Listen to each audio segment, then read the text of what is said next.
Here's what we know. Number 1, the Nets want to go to the finals. There's so much hype around them this season, and they absolutely need to do something big. Number 2, their bench is terrible.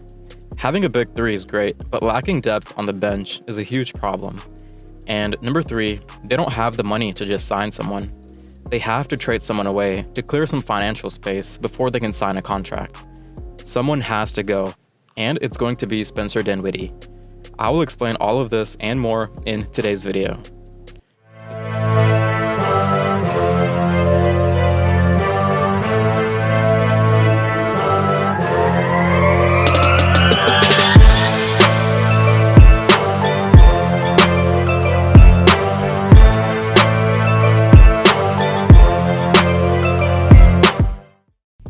Welcome back to the channel, guys. Before we start, hit that subscribe button and let's get this channel off the ground.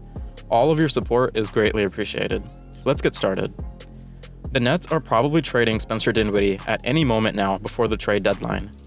As you may know, he's recovering from a torn ACL, and it's not likely that he's going to play at all for the rest of the season.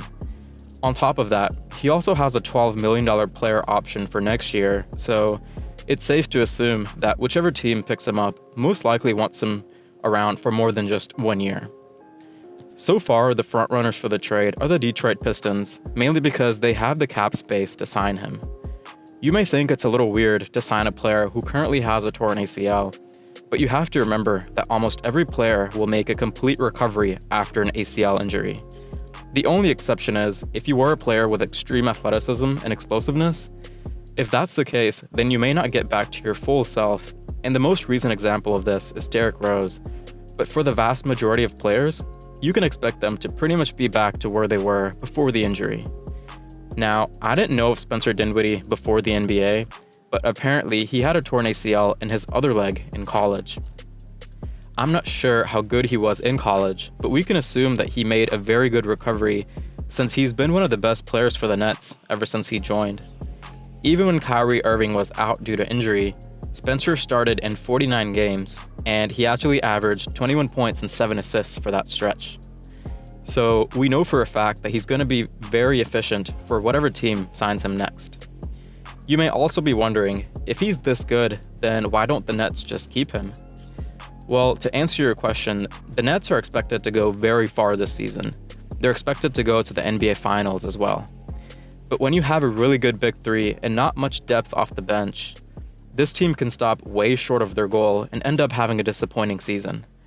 It's not uncommon for teams like this with a stacked roster to make last-minute trades like this. They're essentially going to use an injured Spencer Dinwiddie as trade bait for someone who can come in and help their big three instantly. The only other team that's interested is Orlando Magic and the Oklahoma City Thunder.